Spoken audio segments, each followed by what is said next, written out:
if you do something and you're sincere in what you do, and you want to impact on the liberation of African people, all you got to do is go to work. Black people need everything that you can provide for them, especially if you're dealing with excellence. My name is Khalif Khalifa. I am the founder of UBUS Communication Systems, a publishing company. I was founded in Harlem, New York, back in 1974. I publish books, I write books, I distribute books, and I talk about them at any opportunity I get. So be careful. If you don't like books, that's too bad. Because if you like me, that's what I'm going to be talking about. Well, actually, I was born in Alabama. My family migrated to New York City in the early 1950s. So I grew up in New York. I lived in New York for 32 years, including 4 years I spent in the USAF, United States Air Force. But totally I spent 32 years in New York. And I moved to Virginia in 1978. And I moved out here on the land 12 years later in 1990. My wife-to-be, my last queen, she was from Virginia, and she was preparing to move back to Virginia when we met in 1977. But she stayed in New York long enough, delaying her trip.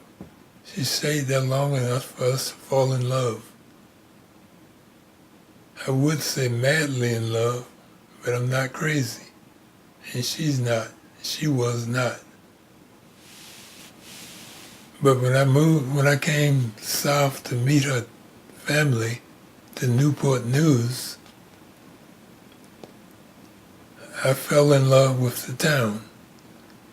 I was looking for a place to really establish myself and make some money. And I saw Newport News as a place I could get both done. And it worked. So I was in Newport News. I opened a business, first on the land of Hampton University. They opened a shopping center, and I rented space in their shopping center. I stayed there for 3 years, and then I outgrew the space, and I bought an office building in downtown Hampton.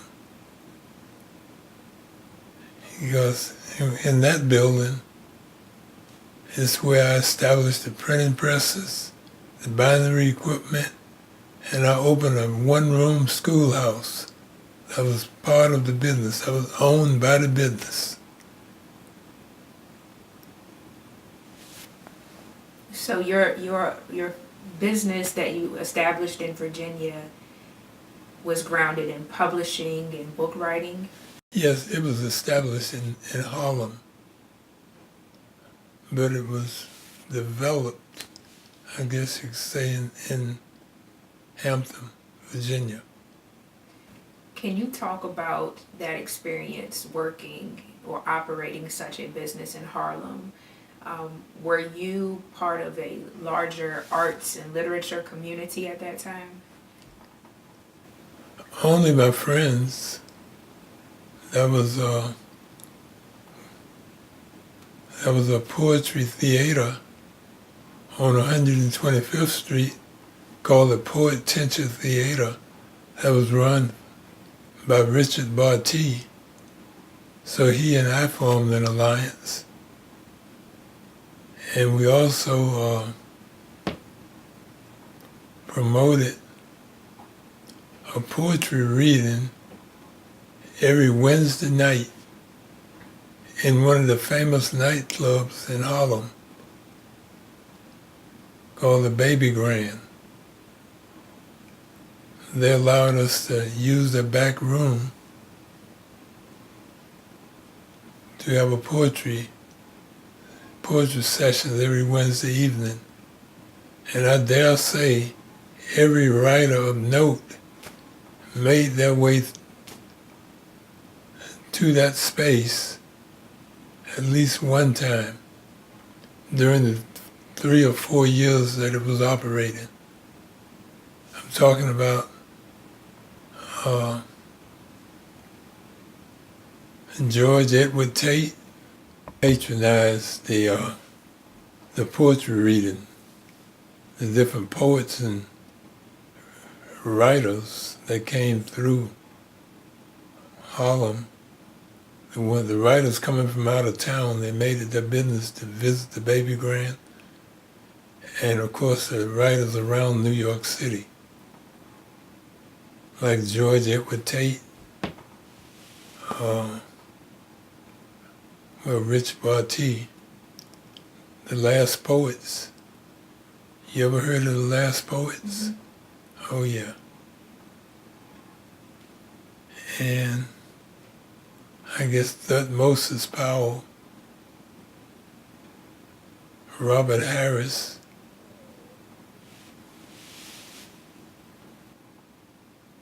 So when you moved here in 1978, did you host similar programming at Hampton University? Yes, my son was at Hampton University. So we didn't have programs, but, I spent a lot of time on the campus, as doing guest lectures and assisting them. My son and his club, they founded a club on the campus called Our African Self as a protest. It was by necessity. It was an all-black college, but they only offered one course in Black history. And my son and his classmates, they wanted more Black history, so they tried to do it by lobbying the administration. They wouldn't do it, so they formed their own club, and I was their advisor. Since I was a Black nationalist freedom fighter, that took some doing on their part. But my son, he's very mild-mannered. He's an intellect. As a matter of fact, he lives here with me. It's just me and him here. He'll be returning soon. And how did the business that you were running at the time, how did that tie into that role as advisor? Well, at the time I was publishing a newspaper called the National Newport News and Commentator. And so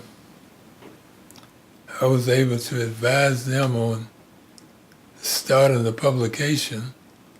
I pointed out to them that every major Black organization that's successful, they have to develop their own means to communicate their message. So I was advisor to them on publishing a newspaper. My son was the editor, which made it easier because he was allowed to use my computer system and my other resources. So that went well, but I started publishing. I published my first 15 books before I left Harlem. The 5th book I published was a book that you might have read. It's called Developmental Psychology of the Black Child by Dr. Amos Wilson. No?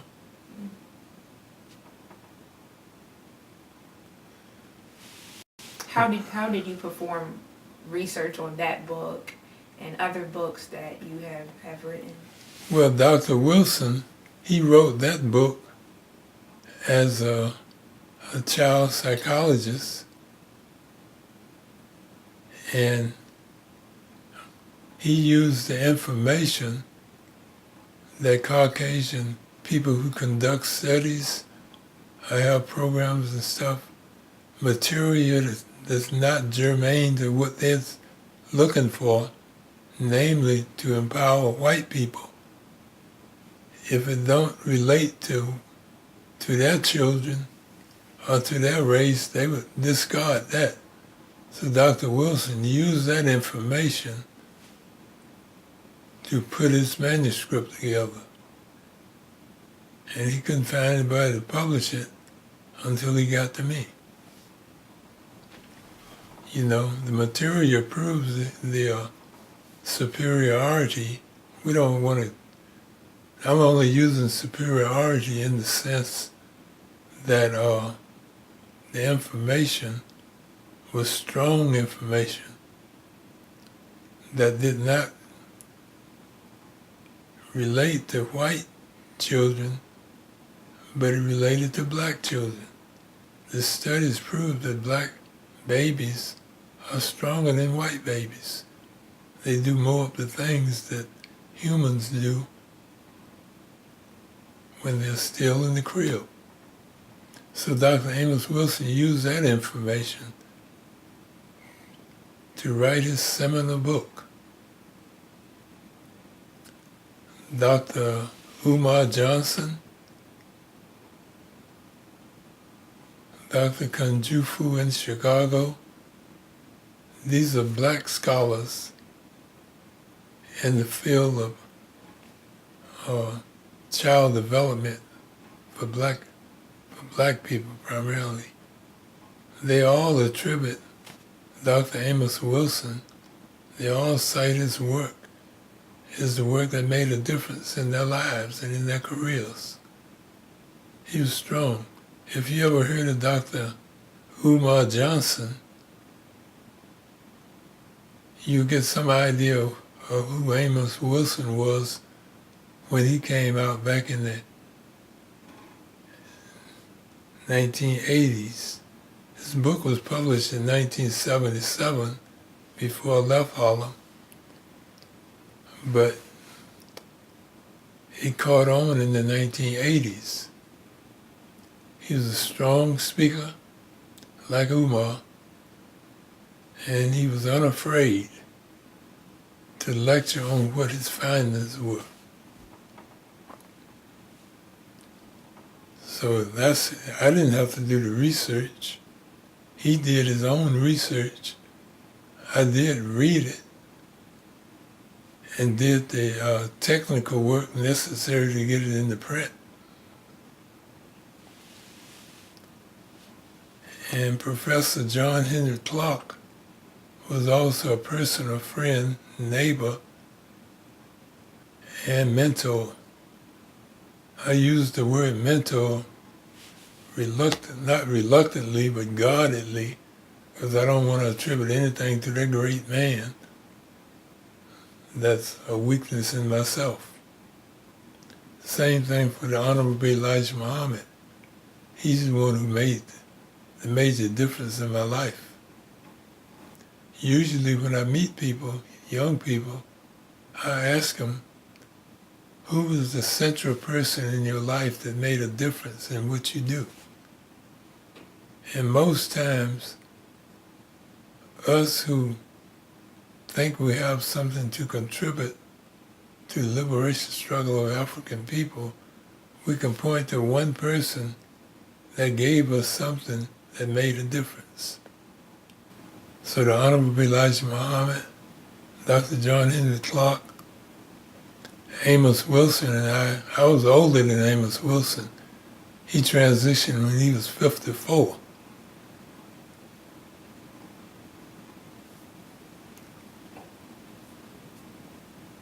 the bookstore had, we did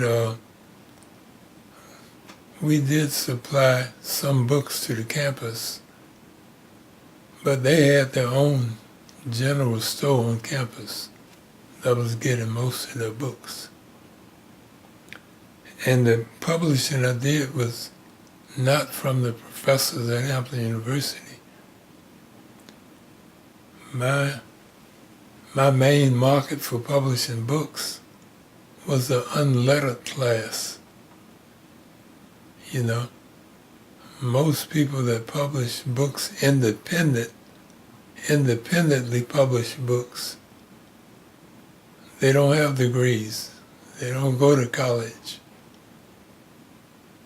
My main market are people who write books, and they have a motivation that's beyond trying to make money or trying to become famous. Their motivation for writing the books is because they think they have something important to say to empower black people to liberate ourselves. And so most professional black people or the educated class, they are of the mindset, or they were, that they had to be discovered in order to put the book out. And white people, they will not publish our books.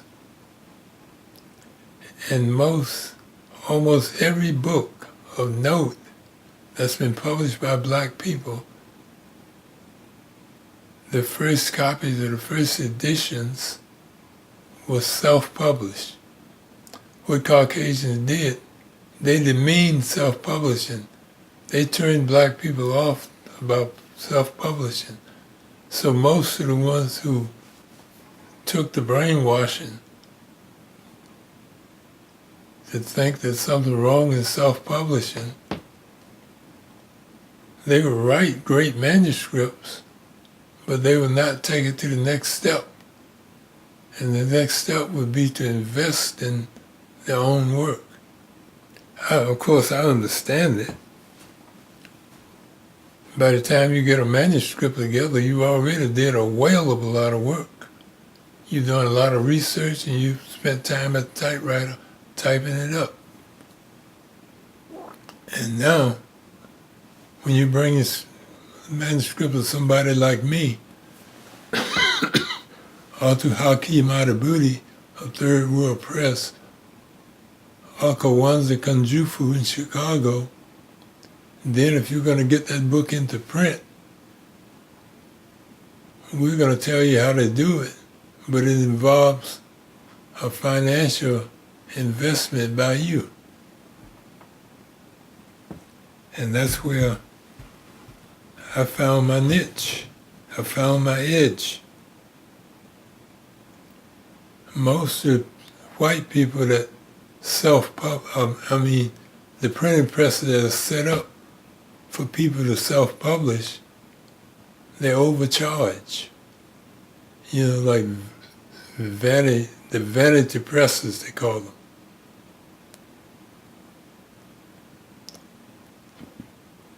Excuse me. So you were able to make it accessible. Yes, I can make it affordable. Mm-hmm. Make it affordable. And there was no doubt about my expertise because I was a master printer. I had the same vocation as Marcus Garvey. If you remember Marcus Garvey's story, when he was 13, his father apprenticed him to a master printer. So he worked in a printing shop as an apprentice, a trainee, to become a master himself. Me, I took a 6-year apprenticeship into printing. At least I forced my way into the printing industry. It wasn't much of a force, thanks to Dr. Martin Luther King and the Civil Rights Movement. when I decided that I wanted to get into printing,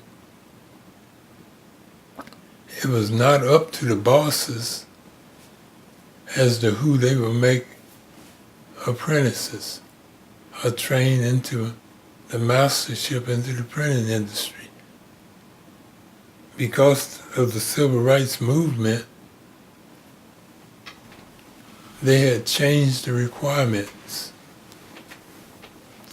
The requirement was only that people in the industry, young people in the industry, pass a test, and the ones who got the highest marks on the test would be the ones that was made apprentices.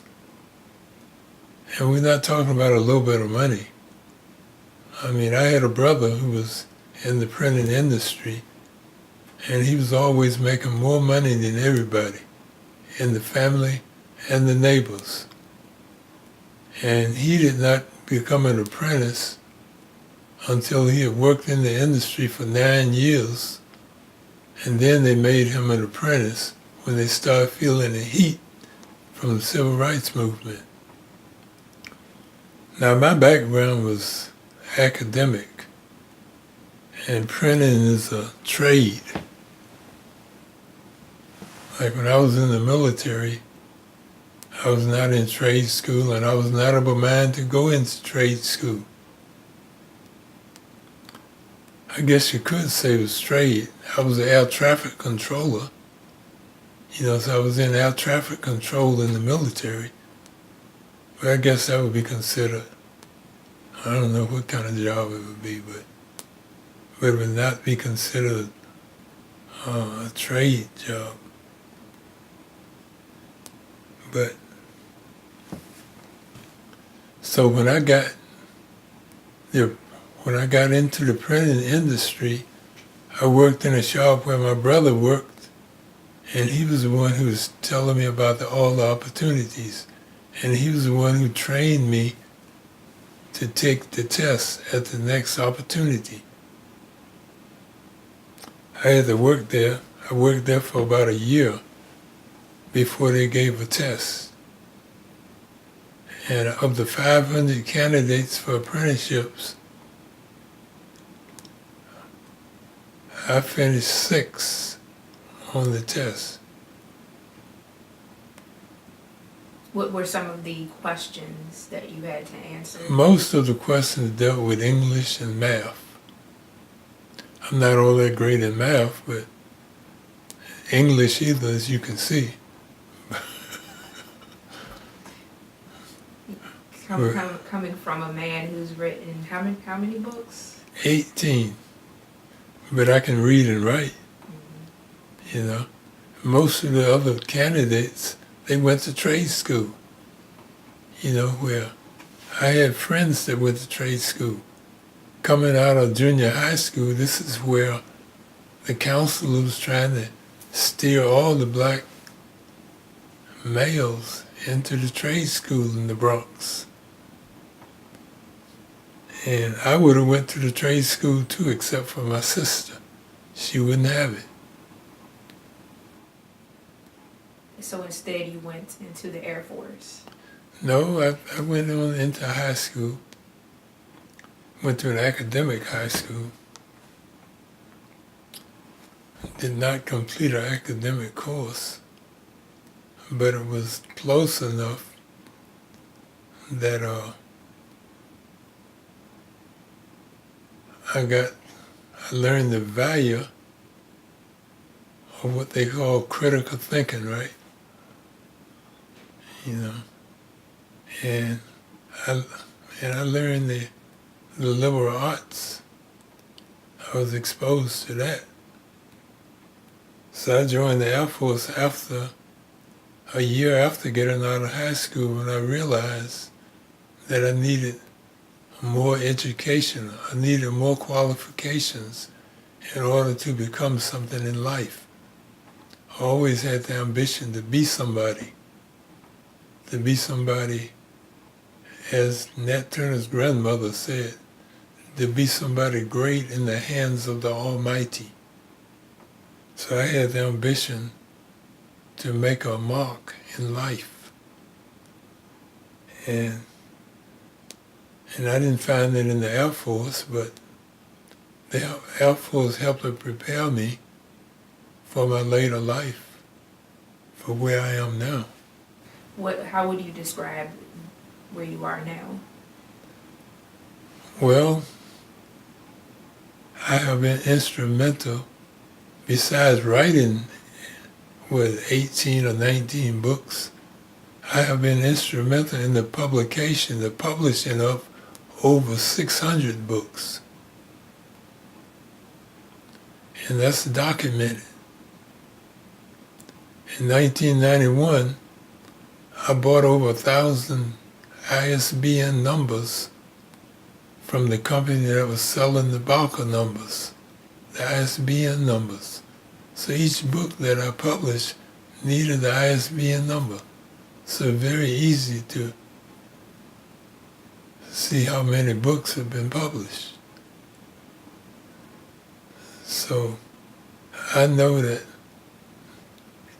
I know there's no black publishing company in the world, in history, that never published that many books. If there is, I don't know them. I never heard of them.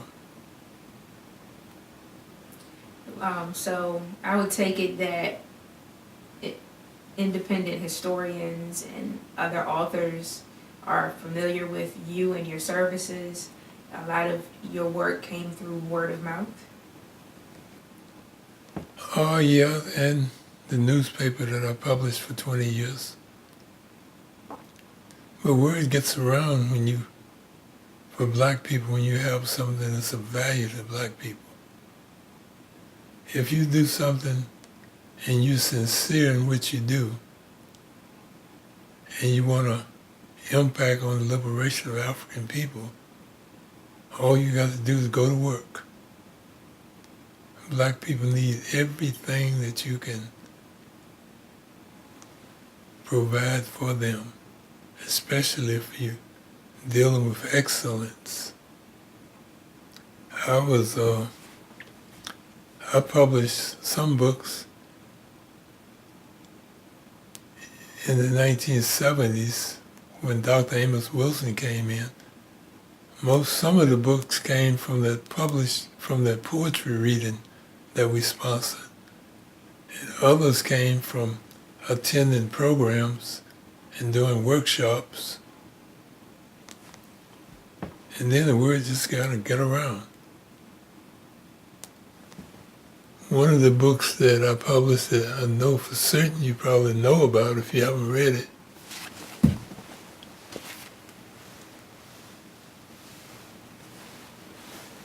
well, I got a bunch of them back there you probably read it. But let me just get this. Since this is Black History. Elijah Muhammad, when he published his book, somebody dropped the ball on him. They didn't copyright their books. When I started publishing, or when I got the means to publish it, acquired the means to publish, I found out to my amazement that most of the most important books that was ever published by black people were not under copyright. And if you don't have a copyright, anybody can publish them. I wouldn't advise anybody to try to republish this one because I copyrighted it. After I published mine, I copyrighted it. Now, there's an organization that Dr. Woodson founded. You know about it, right? What's the name of it? The Association of the Study of African American Life and Heritage. Negro Life and History. Negro Life and History, yeah. Right. Well, about 10 years ago, I received a letter from that association. I mean, it was not easy to get into it because I respected the work. So I consulted with Dr. Clark, Professor John Henry Clark, before I did it. Because it was the book that was in demand in the marketplace, in the black publishing marketplace, was The Miseducation of the Negro, this one, The Theology of Time, but it wasn't a theology of time. They were after Message to the Black Man. Message to the Black Man, The Miseducation of the Negro, and Stolen Legacy. These were the leading titles that was in demand that was not available. Stolen Legacy was one of those legendary books that you see people quote it, but you couldn't find a copy. John Henry Clark, he quotes Stolen Legacy all over the place in his earlier works. But he had his own copy, but there was none available. So when I took him to, told him that I was going to publish him, he told me that he didn't have any problem with it, especially Miseducation of the Negro. But he told me, he advised me to speak to Dr.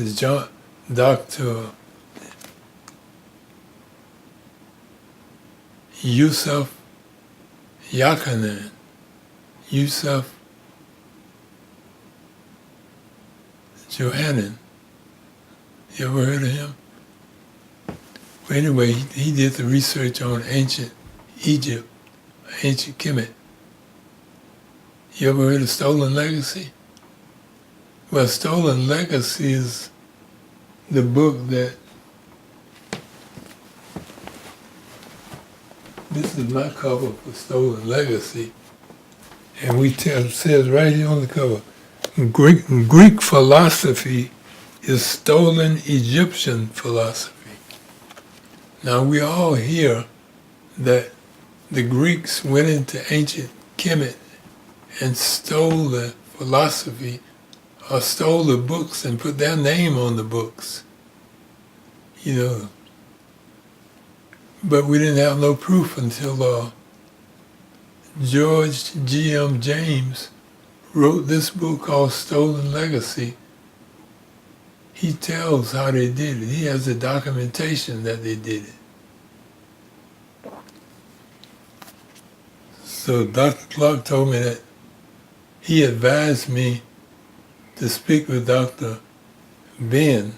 He called him Dr. Ben Jukanan. To speak to Dr. Ben because he was friends of the family of Dr. James. And he wouldn't like it too well. So I called Dr. Ben, and he gave me the name of family members that, and contact information that he had about the family, but I still could not find them. I did the research, but could not find them. So I went on and published. So not only were you creating access for those who wanted to have their own works published, you are creating access for the public who is interested in the subject matter to be able to get their hands on the written material. Right, liberation information. The Miseducation of the Negro, Stolen Legacy, Message to the Black Man. Message to the Black Man,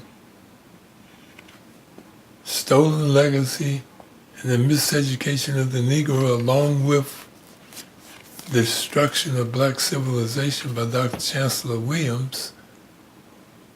To me, those are 4 of the 5 most important books ever printed about black people. The most important books for us. And Message to the Black Man,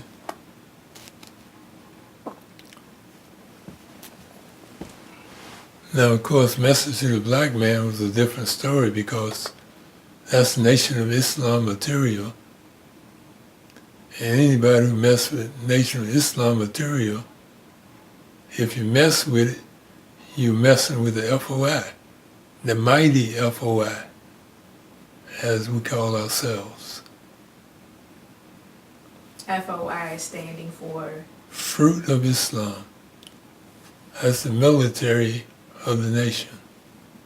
And when you mess with the FOI, what are the repercussions? You're going to be held accountable. So were you able to produce that? Well, I was. I had a friend named Mahmoud Ramza, who was a jeweler for the Nation of Islam, and a friend of Minister Louis Farrakhan.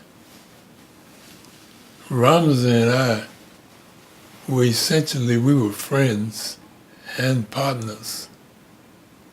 So I had him to co-publish. I told him I wanted to do it, and he agreed to be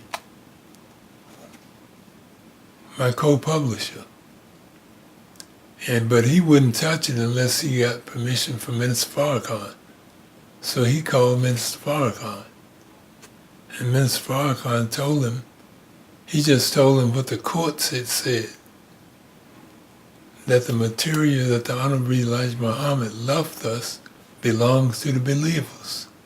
If you were in the nation during the time of the Honorable Elijah Muhammad, the courts ruled that that material belonged to us. And he told Ramza he didn't have any control over the messenger's work. So that gave me the go-ahead into that. And since those were the three most important books in demand, of course I had control over 3 best-selling books in the black marketplace immediately. So let's talk about distribution. Outside of your personal storefront, what other spaces were your books retailing? Well, this is what it is. The reason I published these books first, along with How to Eat to Live, because these were the books that was in demand, especially the Honorable Elijah Muhammad's books. There was a ready marketplace. Black Muslims buy literature. We need the Honorable Elijah Muhammad's messages that's not touched. I mean, I was careful not to mess with any of the books. All I did was reprint what was already published, so that when the scientists got their hands on it, they could go through it from cover to cover, and they would find I had not changed anything in the books. So word got out pretty quick but I'm kind of getting ahead of myself. I get a little excited when I talk about this, especially the distribution part. The key to all of it, I met a fella in New York named his name is Luther Warner. Luther was a Trinidadian. He's from Trinidad. He came to this country the way the Koreans came, the way the Italians came, the way the Jews came, the way the Irish came, the way all of them came after black people were brought here as chattel property and built the country. And then, of course, black people in the cities, we're colonized. We are a community that's really a colony. A colony is a place that consumes stuff but don't produce anything that they consume. So we fit that. So luckily for us, when Luther Warner came here from Trinidad, his family were business people in Trinidad. A lot of especially the Vietnamese and the Koreans, these are business people in the countries where they are, that managed to get to America. And it happens that every nationality that sets up shop in the black community and run a sound business, they're going to succeed, especially for food. Luckily for us, Lucina saw value in our literature, and he found me. First of all, before he found me, in 1988, the New York Times developed a story about me and my business. And they did a front page story on me. Now, I don't know if Luther saw that, but he probably did. And he got in touch to see if I could get these books. Now, I got what I could. He was a distributor. He didn't want to do anything but distribute. And what he did was, he did what we were trying to get black people with means to do during the 1970s and early 80s. That is, black people who managed to put their books into print, to put them all under one roof, you know, and that way we could sell them. But nobody would invest in our literature. But Luther did. He was buying up books that were self-published, but the most important thing he was doing was he developed a means to get them distributed. What he did was put vending tables up on the streets throughout New York City. And then he would bring some of his Trinidadian friends up to put them behind the table selling our literature. And one thing about black people, when we see our literature, we buy it. If you can get it to the marketplace, it will sell. That's a proven fact. It started in New York, then he moved to Chicago. He did it in Chicago. Then he moved to Los Angeles, and he did it there. Every day, the people who were doing the vending on the streets, they would come to his shop and buy the books, pay him for the receipts from yesterday, and get additional books on consignment. They didn't have to invest in the books. All they had to do was sell them. And he did the same thing for black bookstores. He told black bookstores if they gave it the books shelf space, he would supply the books, which was a bad business move by him. When I found out what he had done, I told him. I said, you should have got a percentage. You should have got interest in the stores. He said, no. He's a great man. He had great instincts. But I know black people, since I had been dealing with black store owners, I know how weak we are as far as being business people. We don't know business. You know, they will sell your literature, and then when they sell out, they'll rebuy from your competitor. You know, or they will not restock the business. But he disagreed, and it turns out he was right. Because that's actually the way the internet works.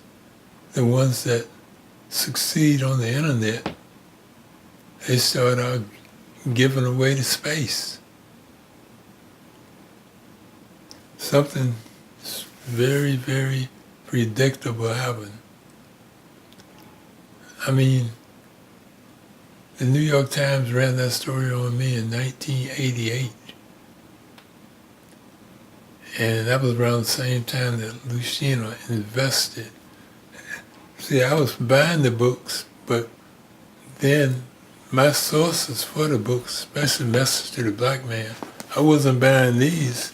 These were not available at the time. But Message to the Black Man, there was a quantity of them that was available. And those were in the biggest demand. And so after they ran out, I had to inform Luther that I could no longer get them. And he asked me, could I reprint them? And I didn't know if I could or not, but I told him I could. But then I found out, then I checked with Ramza, Mahmoud Ramza, my friend, my ally in the Nation of Islam. We bought the land in 1990. At that time was to build a house and develop the land as an attraction to carry on the same work that I was doing in Harlem and down in Newport News. That is, to build a home and build a study. That's my study down there, the library. To build a library, and I would do my work in the library, and we would live in the house. Well, we live in the house, and the library is down there where that was my personal library. First a part of it did not pan out. The idea was not to have my personal library as Nat Turner Library. I was going to put another building up. But then age and finances caught up with me.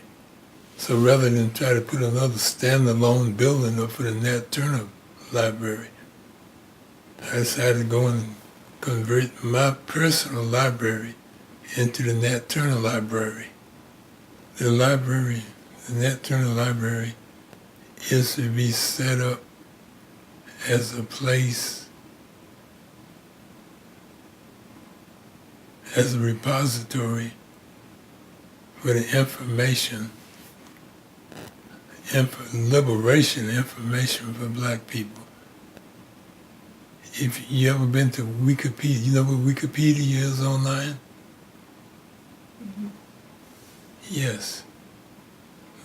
That's the idea for the library, is the same business model as Wikipedia.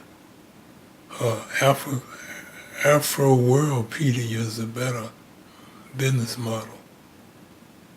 You ever been there? Afro-Worldpedia. It's set up like Wikipedia. It opened up to the public almost immediately because I had to bring my books and stuff, so people who wanted to buy books, continue to buy books, they would have to come here. And I had them in the library. I had the store out in the barn. There's a living space out in the barn. You know, a little house in the back you saw? Mm-hmm. That has books, too, in shelves. But most of the books that they were buying was in the library. But we were talking about Lucina and the establishment of the distribution systems to sell black literature.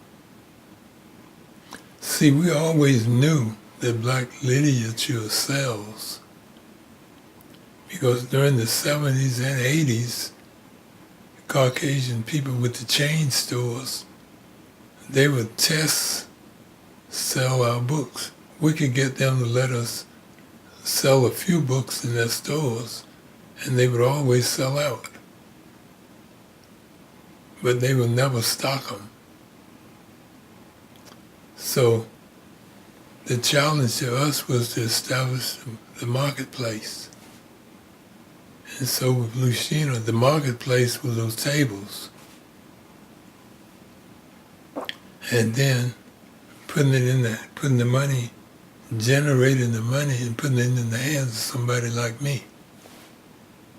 I was able to take it to another step because I had the newspaper.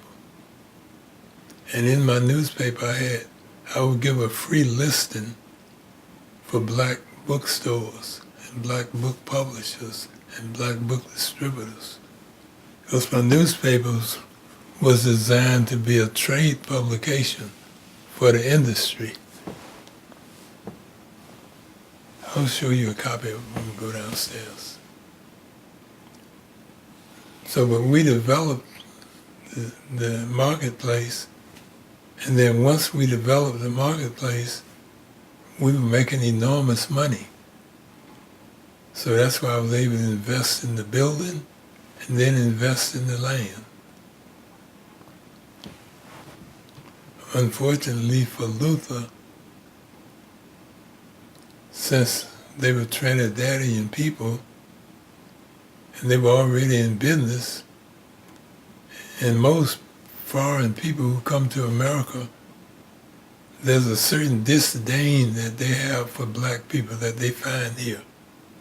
They don't really have an appreciation, at least not outwardly anyway, about what we had to do to make this society desirable enough for them to even want to come here. So some of them do get an appreciation for us later on, but they find out that it's not really good to be known as a black American or African American, or to get too close to us. So even though Luther was from Trinidad and he did all this great work, he still had a tinge of reluctance in thinking that we were as smart as they are. So he didn't take advice. I told him he should buy a brownstone rather than keep renting from people for his bookstore. But his brother came here. When Luther hit the road and went to Chicago, he put his brother over the business part here. And Allen promptly moved the business here to downtown Manhattan, down there in the wholesale district, where rent was like $14,000 or $15,000 a month. Too much overhead. And so Lucina in New York ran into some problems. I was giving him a certain amount of credit. After a while, I was doing the books and giving them to him and letting him sell them and then pay me. But he got to a point where he didn't pay his bills. But further than that, worse than that, he didn't take the advice I gave him to pay your taxes. Get an accountant. Me, I had a CPA who was keeping my books.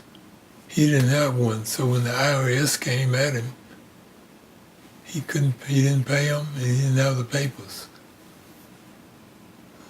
So they put a lock on his business. And they were going to put him out of business if he didn't come up with $80,000 cash, say in a few days. He got the cash up, but the people he was buying the material from, like me, he was no longer able to pay us. So we had to cut him off. So his business kind of took a big hit. But to his credit, he's a genius of a man. And one day his story will be told. Yes, well, my publishing contract with someone, say like if you wrote a book, if you had a manuscript, and you brought that manuscript to me, I would show you how we could get it into print at an affordable cost. If you told me how much you had, how much budget you had, I would design the process to fit your budget. But since there's a lot of trust involved in that, and a lot of people, we were just strangers, nobody was going for that so much. But the best deal I could make was to offer them a contract that required that they buy a quantity of the books. Like if I printed 1,000 books, they would be obligated to buy 500 of them, at the wholesale price. So well, I may be giving away a trade secret here, but I have a different contract now, so don't worry about it. If it costs me $3,000 to print the book, and you agree to buy 500 of them in advance, I would get back. Say if the book retail for $10, your price would be $5 per book. So then you talk about 500 times 5. How much is that? Was that 2,500? That's 2,500. Yeah. You would have to agree to pay the 2,500. And the only thing I would have to do is put the sweat equity in it and put the additional 500. Do the other work. Okay. So it was a good deal. I would put books in their hands, and that wouldn't be any profit in it for me to produce the books. Like most Caucasians, when they did the vanity publishing, their business model was to make money on the writer. So where do you get paid? The 500 books that I have left after you take the 500 from the 1,000, I would have 500 left. I would have them to sell to the market. That worked more times than not. But the times that it didn't work, I was just left with the books because it didn't have any market value. It didn't have no demand. So a lot of people say I was stuck with a lot of books, but I didn't call it that. I called it because I love books. So I would do it again. We have an event, like we have an event next week, the Black History Month event, and we had the eclipse event, the 2016 eclipse. 2017 eclipse. Mm-hmm. We had that event. And we had a village full of people. They came in, they paid to come to the event. They paid for the lecture to see Umar Johnson's talk. And they paid for dinner. And that's how I pay my mortgage. Well, I don't know anyone who sells more books about Nat Turner than me. I've written 3 and edited the Confessions. And I also sell books that were written about Nat Turner by other people.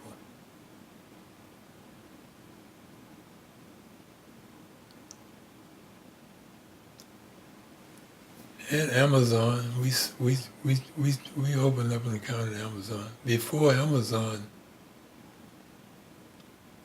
was founded, that was my business model. That was a young man that built my first website back in 1993. And I wanted him to be my partner because I couldn't afford to pay all of the fees necessary to put the website up the way I wanted it. I wanted him to put a picture of every book up there along with the price, and sell it online. 4 years later, Amazon.com came and did exactly that. And the rest is history. And when this brother lectures, when he tells about my history, he tells them that the Amazon model was mine. But I made him an offer. He didn't say this about what Amazon's business model is. But I told him if he was my partner, his involvement would be to put the books up and I would provide the literature and sell them, and we would be partners. But he valued me as a customer, so he didn't go for that deal. That's how Amazon works. Mm-hmm. Most of the people that sell on Amazon are vendors. They're in business. Called the acquisition and proper use of power. And in one chapter in this book, I advise black youth to stop looking for jobs in the system. I have a theory that until we raise up a generation of black youth who never work in corporate America, we will never be free. I told you I single-parented my girls here. And each one of them got into college and they graduated. None of them work in their career field that they went to school for. And I know black youth who look for jobs in the system. They spend so much energy looking for some Caucasian to give them a break. And there's so much conditions that Caucasian people put on giving black youth a job or a break. It changes their mentality. They're not as good for the race as the ones who would do for self. One thing we do, one of the programs we have on here on this land is a rites of passage program. We have a rites of passage into black manhood for black youth, for black men, period. Rites of passage into black manhood. I would tell them, don't stop preparing to work in the system. Start preparing to do for self. Start preparing to work for yourself. Okay. Yes, and I tell the youth who come in here to take the rites of passage that anyone who wants a private consultation, I am available. For I am a do-for-self expert. That's one of the things I do, is counsel people on how to do for self.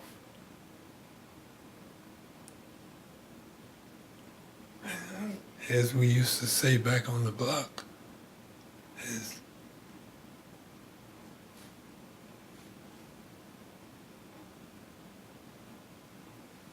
the only thing to do it, I mean, you just got to do it. I mean, I admit that I have an advantage. I have all these books, and I can give them a quantity of books to start out with.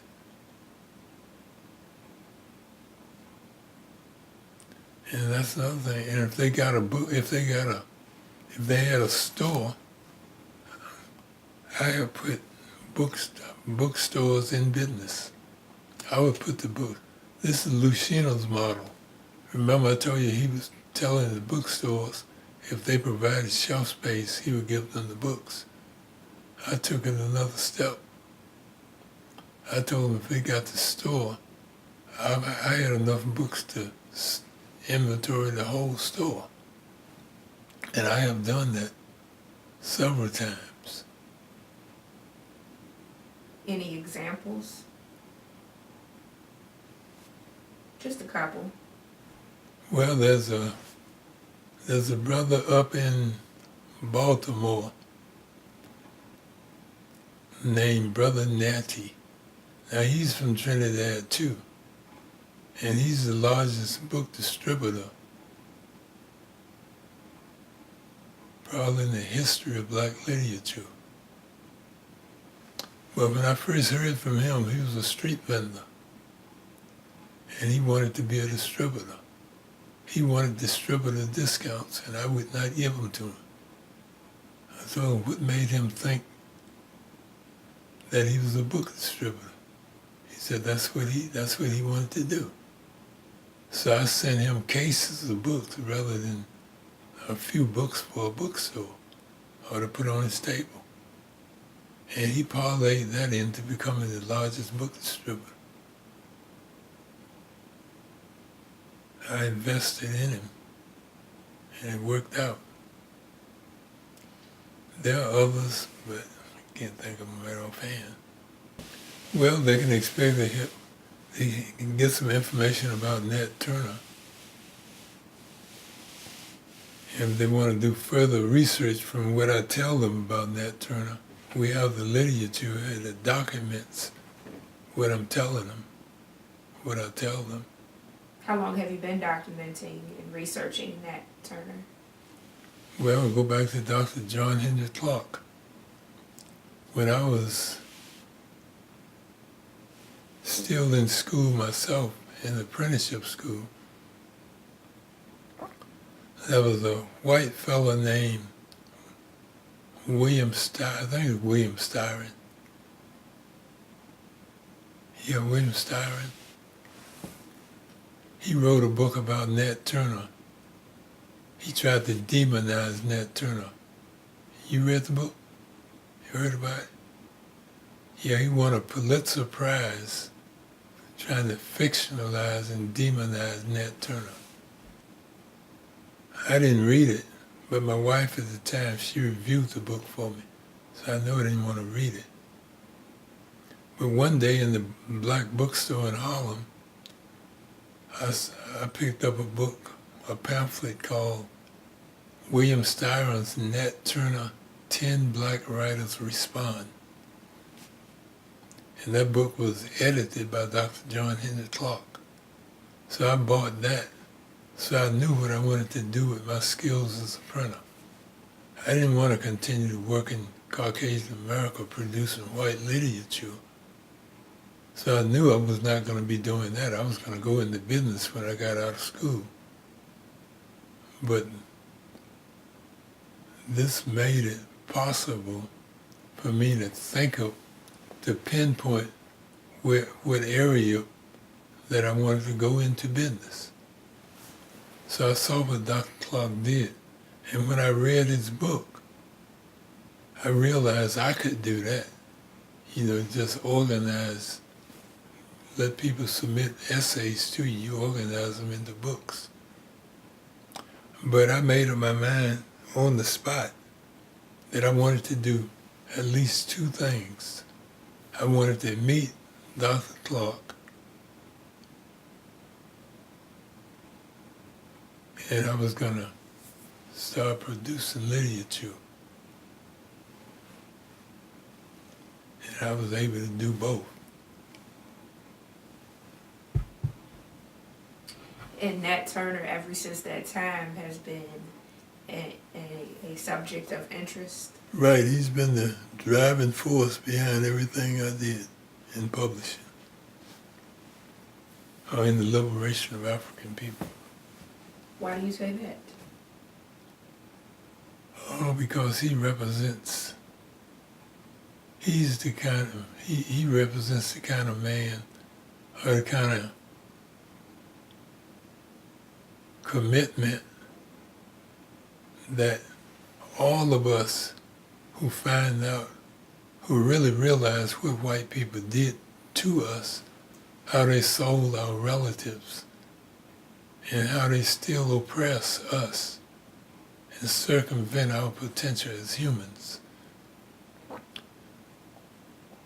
The most interesting to me, and I found out to many others,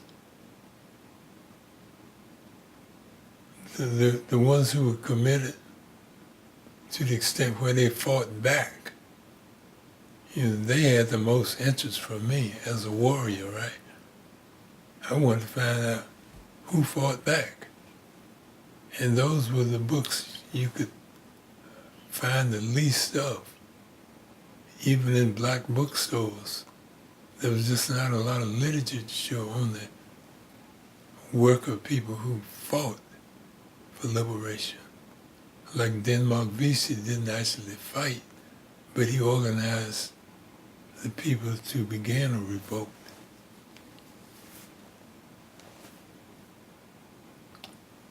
Well, I would like to do this again sometime when we have more time and when I don't have something ahead of me to do. But I will say this.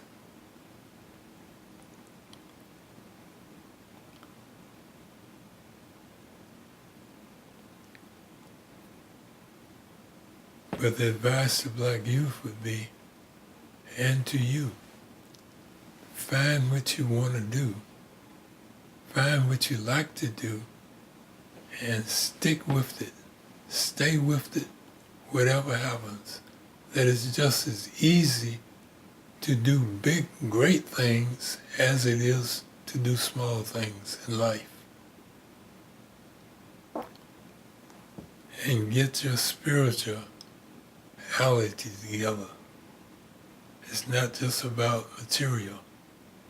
You have to balance it to your spirituality. I'm not much into religion these days, but spirituality is where I would go.